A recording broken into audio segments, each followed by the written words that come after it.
That's not fair, I have to make my own noise. Before I begin, I want to thank everybody that has come out and participated today on this beautiful blue skies. Thank you for listening to the speakers before me, participating in the march, and listening to those after me. Thank you for the march organizers for inviting me to speak. And thank you to my son and friend for supporting me.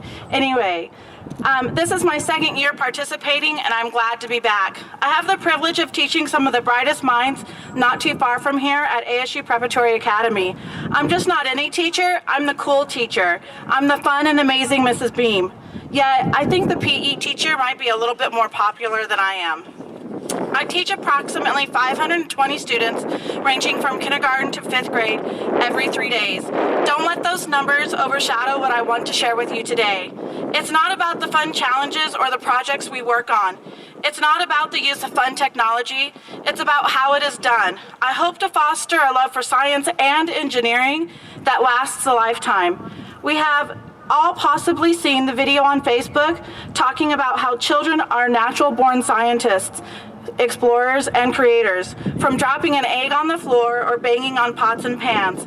Before they formally enter a classroom, they are exploring the world around them.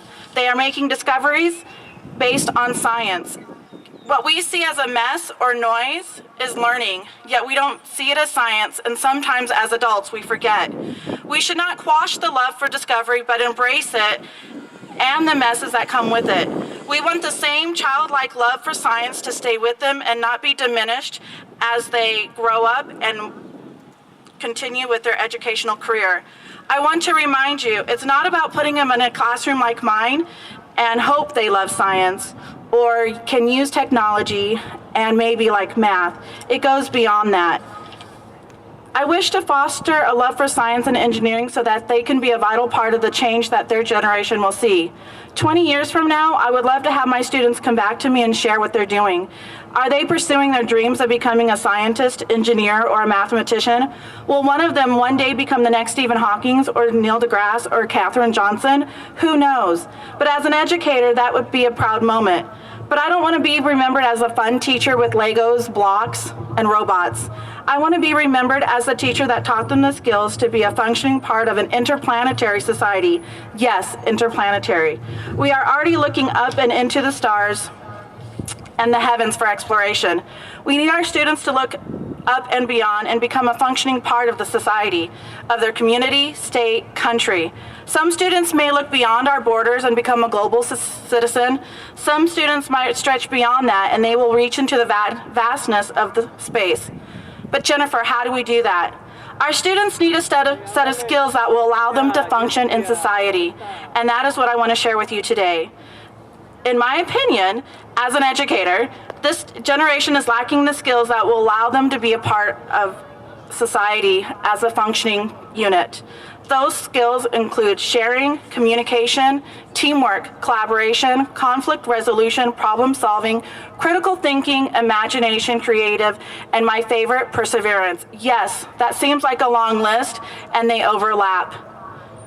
I assure you, as a teacher, I see students get frustrated every day, and I hear the frustration in their voices. They give up and they don't want to try. The problem isn't there, or the solution isn't there right away. They think they are not being heard. Sometimes the tantrums and tears are evident, but I am there to encourage them, and I encourage you to encourage them as well. We can teach these skills through play or the challenges, just like in my classroom, you can do in yours. It's critical to have our students learn how to communicate with each other, share their ideas, and listen. They will not always work with someone that they like. In real life, we work with people we don't like on a daily basis, but how will they handle that? Will they refuse to be a part of the group and just give up? Will they want to do something on their own? That's not how we work as a collective group. They also need to learn that failing is okay. It is a part of learning, and through failure comes success. We need to give students time to revise and make changes and reflect on their work. Teach them that things just don't come easily at a click of a button. They need to work hard and try. They need to learn that struggling is a part of the learning process as well. We want and need our students to learn how to look at a problem and think outside of the box for a solution. An answer may not always be the first one they think of, but then what? There's always solutions. Can they think of more than one solution? Can they solve the problem effectively? When is the last time you let your students just sit there and create something, play with blocks or Legos? I have 5th graders who love to sit and build with wooden blocks or the marble run pieces. By giving your students opportunities to just build or make something, you can watch their learning happen in front of your eyes, and it will surprise you. Listen to their conversations and hear their imagination in action. Watch them solve problems. Help them by modeling these skills with them. Parents, do the same with your children. You can do this at home too. Let them make messes, let them be creative, and let them explore. Let them drop that egg on the floor and see what happens. Get out a recorder and record their pot banging music, or better yet, create an instrument and join them. Take apart and ask them, how can you do it again, and how would you build it differently? Let them problem solve. Celebrate learning in any form. Teach them the skills that they need to be a part of a generation that will change the future of our country and the world. Let science be your guide, and let the skills I talked about be embedded into your daily lives. Thank you.